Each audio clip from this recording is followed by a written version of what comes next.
안녕하세요. 오늘도 사연살롱을 찾아주셔서 감사합니다. 아들 둘을 키우고 있는 아줌마예요. 정확히는 내가 낳은 아들 하나와 아이보다 더 아이 같은 남편을 키우고 있죠. 왜 여자가 아들 둘을 키우면 성격도 와일드하게 변한다잖아요. 그런데 저는 그 반대였어요. 원래 성격은 선모스마 같았는데 남편을 만나고부터 완전 여자하게 변했거든요.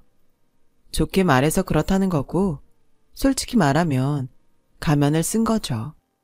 내 과거를 모르는 사람들 사이에 섞여 새 삶을 살자니 어쩌겠어요. 살벌했던 과거를 지우고 살아야죠. 사실 제가 한때 좀 놀았거든요.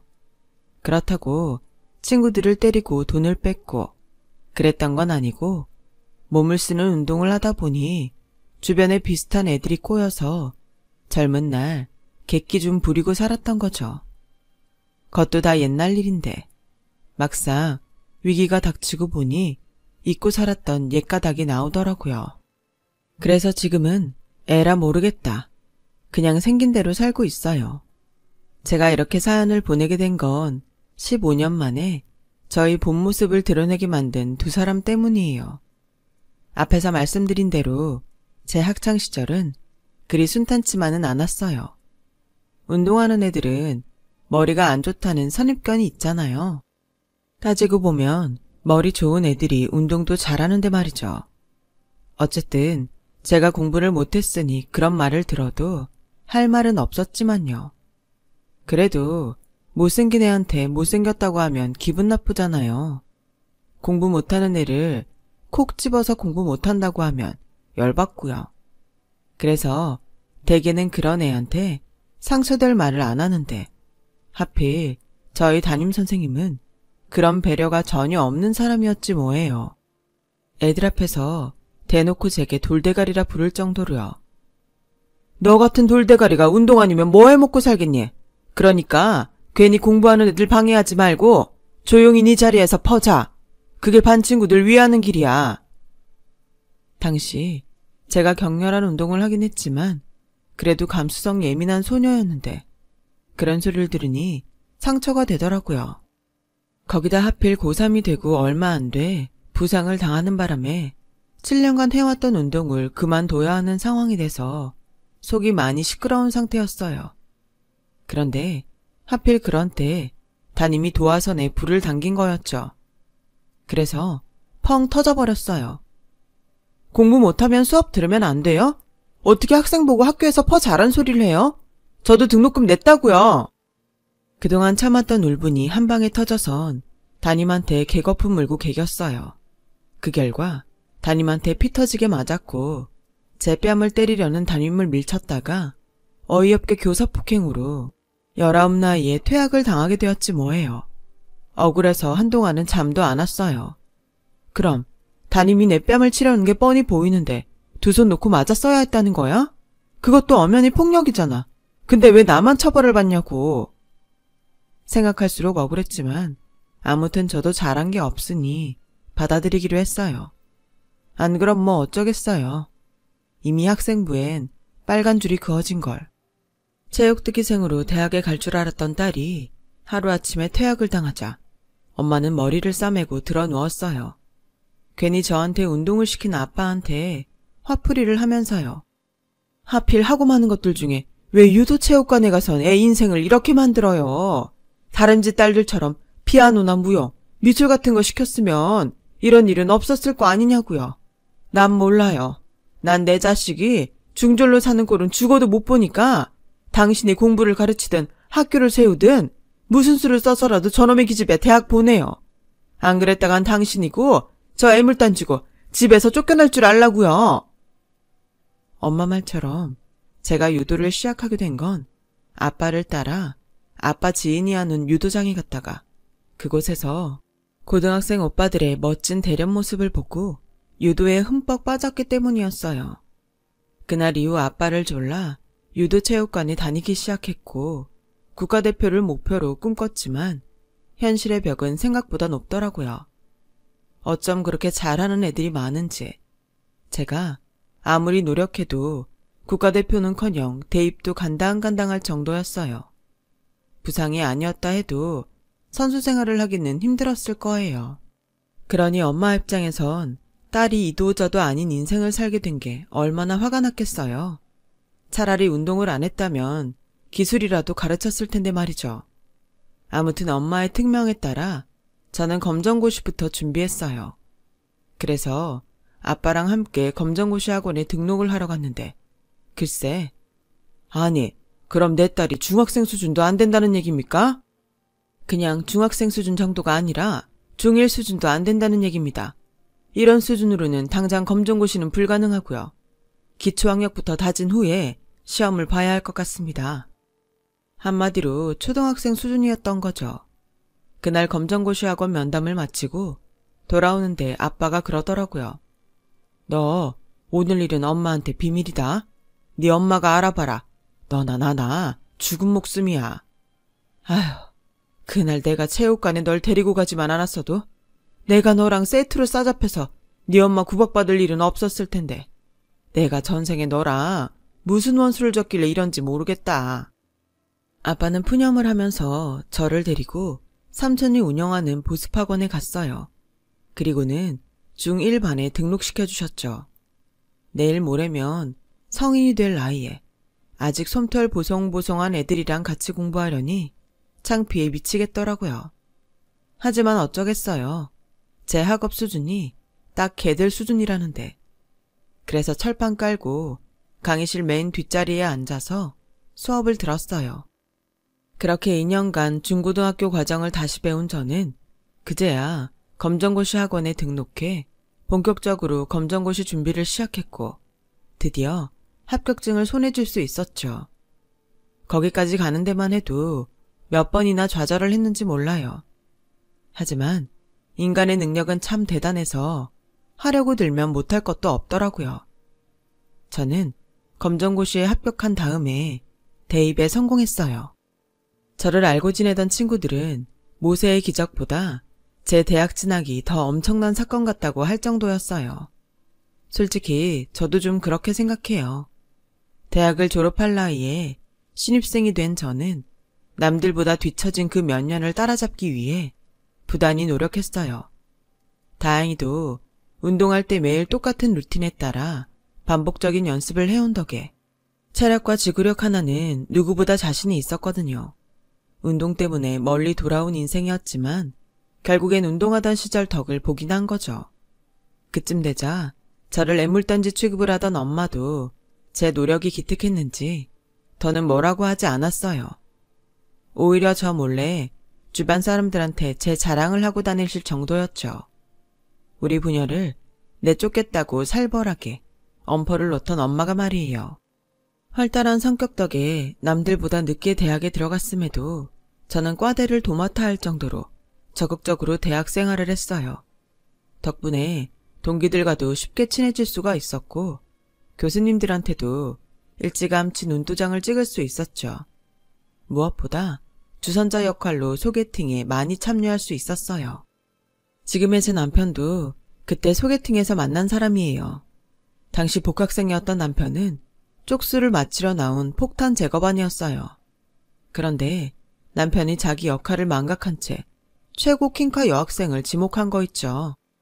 황당한 건 남학생들뿐만 아니라 주선자인 저도 마찬가지였어요. 솔직히 저희 남편이 공부는 잘하는데 눈치도 없고 자기 세상에 빠져 사는 아웃사이더거든요. 농담은 다큐로 듣고 다큐도 다큐로 듣는 무재미 무감동의 최종판이었죠. 그런 남자인 남편의 킹카 지목으로 소개팅 분위기는 훅 가라앉았어요. 그래서 제가 총대를 매는 심정으로 남편과 짝을 이루겠다고 했죠. 노땅은 노땅끼리 놀자고요. 괜히 동생들 노는데 끼지 말고. 그렇게 눈치 없는 남편을 끌고 나온 저는 대충 몇 마디 나누다가 바쁘다는 핑계를 대고 집에 가려고 했어요. 그런데 이 눈치 없는 남자가 완전 네버엔딩 스토리를 펼치지 뭐예요. 평소 궁금하지도 않은 지구 밖 우주 얘기랑 별의 생성 과작이며 블랙홀까지 완전 별에서 온 남자였죠. 처음엔 그래도 고개도 끄덕여주고 대답도 해주는데 그래서 그런가 끝도 없이 얘기를 하길래 안 되겠다 싶어서 하품도 하고 기지개도 펴면서 그만하라는 눈치를 팍팍 줬어요. 와, 그런데도 아랑곳하지 않고 지 할 말 다 하더라니까요. 거기다 재미라곤 1도 없는 얘기를 어찌나 초롱초롱한 눈빛으로 진지하게 하던지 정말 사람 미치고 팔딱 뛰겠더라니까요. 결국 교양 과목 강의 듣는 수준의 내용 앞에서 저는 졸고 말았습니다. 그랬더니 남편이 그러더군요. 고마워요. 다른 여자들은 중간에 얘기 끊고 가버리는데 유나 씨는 참고 들어주려고 노력해줘서요. 사실 제가 낯가림이 좀 심해요. 제가 주저리 떠드는 것도 어색한 분위기를 못 버텨서 그러는 거예요. 머리로는 안 그래야지 하는데 입이 혼자 막 움직인다랄까? 그런데 오늘 유나 씨 앞에서는 일부러 그랬어요. 오래 같이 있고 싶어서. 처음 봤는데도 마치 오래 알고 지내던 사이처럼 편해서 중간엔 나도 모르게 신나서 떠들어댔고요. 덕분에 간만에 스트레스가 확 풀렸어요. 고마워요. 그 말을 들으니 얼마나 미안하던지 표정 관리가 안 되더라고요. 그래서 애프터 신청을 받아들였죠 뭐. 그런데 사람이 참 신기하죠. 처음엔 눈에 안 들던 남편이 몇 번 만나보니까 의외로 새롭고 질리지가 않는 거예요.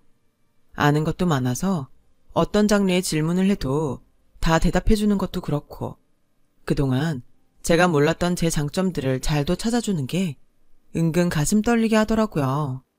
남편은 도복을 입고 바닥을 구르며 지냈던 잭에서 저의 여성적인 면을 찾아주었고 유명한 시의 구절처럼 남편이 제 이름을 불러준 순간 저는 남편 앞에서 꽃이 되어버렸죠. 이런 우리 커플을 보고 동기들은 집신도 제 짝이 있는 법이라며 놀리듯 떠들어댔어요. 저보고 남자 보는 취향이 독특하다면서 말이죠. 그런데 동기들이 그렇게 별로라고 떠들던 제 남편이 졸업도 하기 전에 사법고시에 패스를 한 거예요. 법대생도 아닌데 말이죠. 지금이야 로스쿨을 나와야 하지만 당시만 해도 고졸은 물론 전공에 상관없이 사법고시를 볼 수 있었거든요. 자리가 사람을 만든다고 그때부터 동기들이 남편을 달리 보기 시작했죠. 덩달아 저를 바라보는 시선도 많이 달라졌고 말이에요. 한순간에 폭탄 제거반에서 부러움의 대상으로 변한 저는 의문의 승자가 되고 말았어요. 내 남자가 인기가 높아지니 덩달아 제 가치도 올라가는 느낌이 들어 처음엔 좋았어요. 그런데 시간이 지날수록 남편의 조건을 보고 덤비는 여자들 때문에 점점 위기의식을 느끼게 되더라고요. 원래 제 성격은 그런 일로 조바심을 내는 편은 아닌데 내 걸 지켜야 한다는 생각이 강해져서 그런가 저도 다른 여자들처럼 똑같이 변하더라고요. 남편이 연수원에 있는 동안 여러 번 마담2에 접속이 있었다는 얘기를 들은 이후로는 더욱 초조해졌어요. 그런데도 이 둔한 남자는 이런 제 마음을 아는지 모르는지 5년 넘게 사귀도록 결혼 얘기를 꺼낼 생각도 하지 않지 뭐예요. 점점 나이가 들어가는 저만 똥줄 타는 거죠. 워낙 머리가 좋은 남자라 혹시 속으로 딴 계산이 있는 거 아닌가 하는 의심은 물론 괜한 자격지심까지 생기자 더는 못 참겠더라고요. 이런 마음으론 연애를 못하겠다 싶어 하루는 대놓고 남편한테 말했어요. 자기도 연애 따로 결혼 따로인 거야? 그런 거면 지금 말해줘. 난 나이도 있고 이중적인 만남은 딱 질색이니까. 나랑 결혼할 생각이 있긴 한 거야? 그랬더니 남편이 그러는 거예요. 결혼이 나이 때문에 하는 건가? 자력이 돼야 하는 거지. 학자금 대출금 갚고 이제 돈 모으기 시작했어. 자기도 마찬가지 아니야? 우리가 결혼하는데 부모님한테 손 벌리는 것도 이상하잖아. 많든 적든 독립자금은 만들고 나서 결혼하는 게 맞다고 생각했어. 앞으로 3년 바짝 모아서 결혼하자. 남편은 계획이 있었더라고요. 저만 괜히 안달복달이었던 거죠. 그렇게 우리는 3년 동안 악착같이 벌어서 결혼을 하게 되었어요. 그런데 결혼은 당사자 간의 문제가 아니더라고요. 거기다 사귈 때는 변호사 남친이 자랑거리였지만 막상 결혼을 앞두고 나니 그놈의 직업이 엄청난 부담감으로 다가오더라고요. 결혼을 앞둔 대한민국 모든 여성들의 걱정거리인 혼수와 예단 때문이었죠. 물론 예전처럼 사자 들어가는 남편 얻으려면 혼수로 수입차 키에 아파트 하나는 해가야 한다는 국룰은 없지만 그래도 시댁 입장에선 좀 바라는 것도 사실이니까요. 저희 시어머니만 해도 처음 인사드리러 간 자리에서 대놓고 혼수랑 예단 얘기부터 꺼내시더라고요. 너도 알다시피 우리 애가 보통 애니? 남들은 고시 준비한다고 얼마나 주변 사람들을 힘들게 하니? 시간이며 돈이며 좀 들어가냐고. 내 아들이라서 말이 아니라 우리 애는 그런 거 하나 없이 남들 부러워하는 변호사가 되지 않았니? 그러고 보면 넌 참 운이 좋은 애다. 옆에서 고시생 수발 한번 안 하고 로또 맞은 격이니까. 그래서 말이다. 고생 한번 않고 변호사 남편 얻게 됐으니 너도 뭔가는 해와야지 않겠니? 설마 맨입으로 우리 집에 시집올 생각은 아니겠지? 젊은 애들 사이에선 혼수고 예단이고 간소화해야 한다고 하지만 난 아니다. 그게 니들 살면서 비빌 언덕이 되는데 애초에 제대로 해와야지. 안 그러니? 그러니 집에서 부모님이랑 상의하고 다음에 올 땐 너희 집 성의가 어느 정도인지 목록으로 보여다오.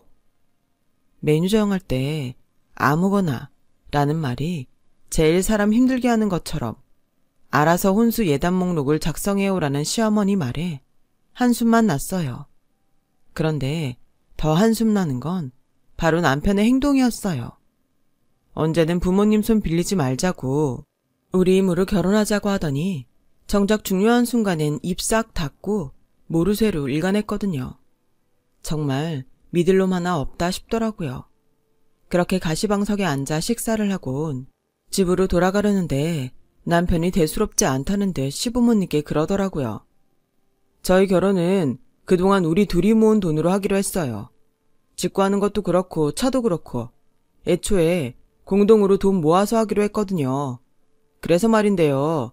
혼수랑 예단도 저희 둘이 상의해서 정할게요. 그래도 되죠? 목록은 언제까지 드리면 돼요? 그 말에 어머님은 아연질색 하셨어요. 아버님은 무심한 표정으로 그깟 걸 뭐하러 목록까지 만드냐시며 그냥 저희 보고 알아서 하라고 하셨어요. 아들이랑 아버님이 이렇게 나오자 어머님도 더는 뭐라고 하지 않더라고요. 그날 일로 남편한테 고맙긴 했지만 한편으론 답답하기도 했어요. 아니, 애초에 그럴 거였으면 진작 얘기라도 할 것이지. 밥 먹을 때까지도 아무 말 없다가 집에 갈 때야 그 소리를 할 건 또 뭐냐고요. 그랬으면 돌덩이 얹은 마음으로 밥을 먹지 않아도 됐을 거 아니냐고요. 그래서 남편한테 그 얘기를 했더니 피식 웃으면서 그러더라고요. 싸움을 할 땐 상대가 반격할 시간을 주면 안 돼. 때를 봐서 크게 치고 바로 싸움을 끝내야지. 그때 알았어요. 머리 좋은 놈은 싸움도 지능적으로 한다는 걸요. 비록 시어머니는 제가 불만이 많은 결혼이었지만 그래도 어쩌겠어요. 당사자들이랑 아버님이 동의하는 결혼이니 따를 수밖에요. 미묘한 신경전이 있기는 했지만 그 외에는 별 탈 없이 결혼을 할 수 있었어요. 그렇게 1년이 지나고 저는 임신을 하게 되었죠. 그런데 하루는 어머님이 저희 집에 오셔서는 그러시더라고요. 그래도 네가 한때 운동을 했던 앤데 체력은 남들보다 좋지 않겠니? 괜히 애 가졌다는 핑계로 집에서 뒹굴거릴 생각 말고 할 수 있으면 막달까지 회사 나가라. 원래 산모가 움직여야 애도 뱃속에서 건강하게 자라는 법이다. 언제는 제가 운동을 하던 사람이라 애같이 아빠 안 닮고 저 닮아서 멍청하면 어쩌냐고 한아름 걱정을 하시더니 이젠 운동했으니 쉬지 말고 일을 하라고 하시더라고요. 어머님도 애를 낳아봐서 임신 중에 일하는 게 얼마나 힘들지 잘 알 텐데 말이에요. 그 말이 참 서운했지만 괜히 길게 말하면 또 분란일까봐 그냥 입 꾹 닫고 시키는 대로 했어요. 그렇게 회사 눈치를 보며 막달까지 일을 한 저는 다행히 순산을 했고 3.2kg짜리 아들을 낳았어요. 제가 출산을 한 뒤에도 어머님은 애 핑계로 집에 들어앉을 생각 말고 젊을 때 한 푼이라도 더 벌라시며 빨리 복직하라고 등을 떠밀더라고요. 그래서 저 또한 뗀 아기를 친정에 맡기고 붓기도 안 빠진 몸으로 출근을 하게 되었죠. 사람이 다른 건 몰라도 애가 졌을 때 서운했던 건 시간이 지나도 안 잊혀지잖아요. 저도 그렇더라고요. 어머님 말씀 하나하나 비수가 되어서는 가슴 깊이 박혀버렸거든요. 그래서 속으로 늘 어디 당신 딸이 임신했을 땐 어떻게 나오나 두고 보자 하는 생각이었어요. 제가 출산을 하고 반년쯤 지나 저보다 3살 아래인 시누이도 결혼을 했어요. 속도 위반이라 서둘러 해야 했거든요. 비록 임신 초기라 티는 안 났지만 해외 유명 휴양지로 신혼여행을 가서는 와인도 한 잔 못 마셨다고 그렇게 투덜대더라고요. 어머님은 그런 딸이 안타까워서 어쩔 줄 몰라 하셨죠. 시누이가 평소 저한테 어지간히만 했어도 저도 안 됐다 생각했을 거예요. 여우짓도 그렇지만 나이도 어린 게 저한테 꼬박꼬박 반말을 해대는데 정말 머리통이라도 한 대 쥐어받고 싶을 때가 한두 번이 아니라니까요. 그런데 그런 저한테 어머님이 황당한 소리를 하시지 뭐예요. 요즘엔 그 뭐냐? 태교 여행이라는 걸 하는 모양이더구나. 그래서 말인데 이참에 우리 예솔이도 태교 여행을 보내주면 어떨까 하는데 네 생각은 어떠니? 제 생각이 뭐 중요한가요? 아가씨가 가고 싶다면 가는 거죠. 그렇지? 예, 난 네가 반대하면 어쩌나 걱정했는데 그래도 네가 옳게 노릇은 톡톡히 하는구나. 사실 말이 났으니 말이지. 네가 시집 올 때 해온 게 뭐 있니? 인도에선 여자가 시집 갈 때 지참금을 가져간다고 하더라. 한 달에 월급이 20만 원도 안 되는 사람들이 2, 3천씩이나 해간다나? 지참금이 없어서 시집 못 가는 여자도 허다하댄다. 그런 것만 봐도 넌 완전 거저먹은 결혼 아니니? 그러니 네 시누이 태교여행 비용은 네가 내도록 해라. 양심이 있으면 싫단 말은 못하겠지? 그때였어요. 시누이가 기다렸다는 듯이 끼어들어 그러더군요. 언니, 나 괌으로 보내줘. 괌으로 태교여행 갔다 온 사람들 블로그 보니까 엄청 땡기더라고. 날씨도 좋고 쇼핑몰도 크고 완전 내 스타일이라니까. 참, 숙소는 구질구질하게 에어비앤비 말고 호텔로 잡아줘. 조식도 그렇고 수영장도 그렇고 난 편한 게 좋더라고. 한 2-3달 호캉스 하면서 쉬다 오면 너무 좋을 것 같아. 이미 마음은 괌에 가 있는 것 같은 표정으로 신이 나 있는 시누이를 보니 그렇게 꼴보기 싫을 수가 없었어요. 갈 거면 지 돈으로 가든가 왜 애먼 사람한테 돈을 대래요. 게다가 나이도 어린 게 꼬박꼬박 반말을 해대는데 그날따라 그렇게 거슬릴 수가 없더라고요. 그래서 한마디 했죠. 아가씨, 괌에서 1-2달 호캉스를 즐기려면 돈이 얼마나 드는지 알아요? 제 몇 달치 월급은 고스란히 들어갈 금액이라고요. 저 그럴 여유 없어요. 정 가고 싶으면 아가씨 돈으로 가요. 언니, 사람이 왜 그래? 솔직히 언니가 누구 덕분에 변호사 사모님으로 사는데 엄마랑 내가 끝까지 언니 반대했으면 그 결혼 못하는 거였어. 그동안 우리 오빠한테 어떤 선자리가 들어왔었는지 알기나 해? 그거 마다하고 똥차 타는 거 우리가 눈물을 머금고 참아준 거라고. 언니 인생 불쌍해서. 근데 이깟돈도 못 내겠다고? 이게 무슨 똥배짱이래. 언니가 정 못 되겠다면 오빠한테 받으면 되지 뭐. 어때? 그렇게 할까? 뱀 같은 면상을 들이밀고는 뻔뻔하게 구는데 순간 주먹이 불끈하더라고요. 이게 그동안 가정의 평화를 위해서 기를 쓰고 참아줬더니 사람 무서운 줄 모르고 기어오르더라고요. 거진 10년간 내 안에 고이 모셔둔 형님을 깨울 정도로 말이죠. 더 참다간 제 성질에 제가 넘어갈 것 같아서 간만에 옛가닥 좀 펼쳤습니다. 근데 아가씨는 왜 나한테 반말이에요? 나이 많은 나도 존대를 하는데 말이죠. 이참에 말 정리부터 하고 얘기하죠. 어떻게 반말로 할까요? 존대로 할까요? 아가씨가 존대하면 나도 존대하고 아가씨가 반말하면 나도 반말할게요. 뭐래? 누구 맘대로? 며느리가 시누이한테 존대하는 건 당연한 거 아닌가? 달래 아가씨라고 부르냐고. 쓸데없는 소리 말고 관 보내줄 거야 말 거야. 이쯤 되면 막 가자는 거겠죠. 그래서 반말로 하자 이거구나. 그래, 알았어, 예솔아.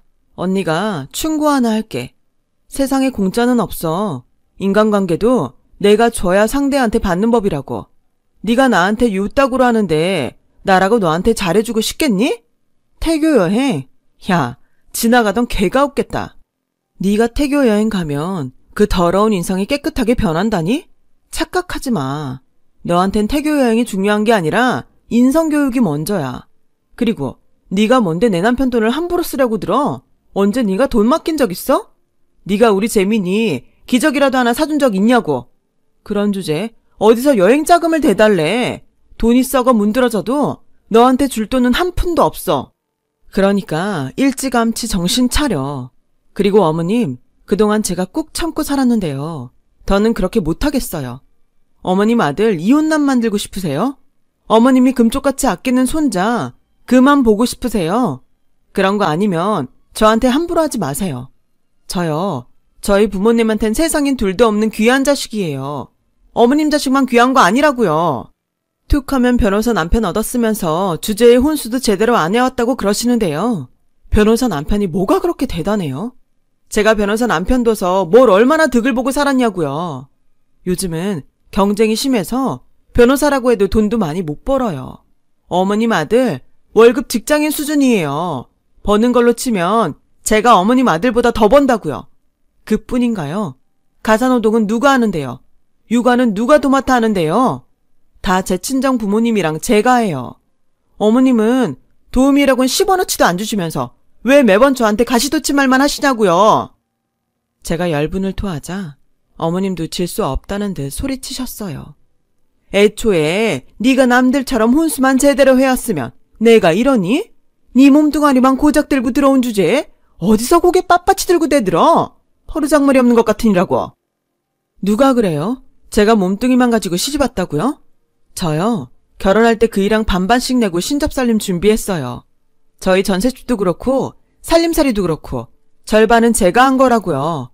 정 못 믿으시겠으면 어머님 아들 불러다 물어보세요.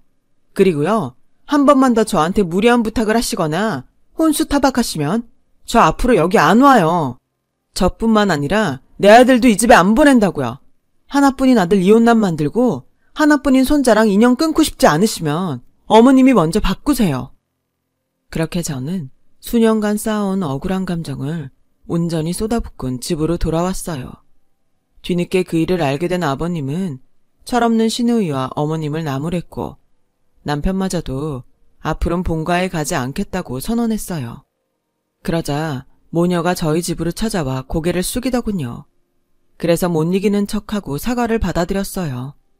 남편이랑 이혼을 할 거면 몰라도 그게 아닌 이상 언제고 화해는 해야 되니까요.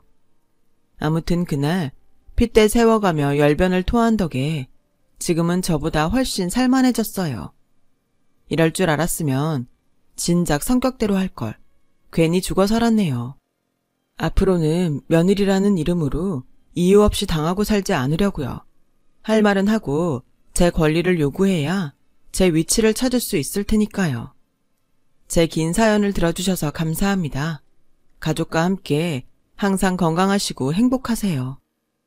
여러분, 사연 댓글에 응원과 현명한 조언 부탁드려요. 좋아요와 구독은 저에게 큰 힘이 됩니다. 오늘도 좋은 일 가득하세요.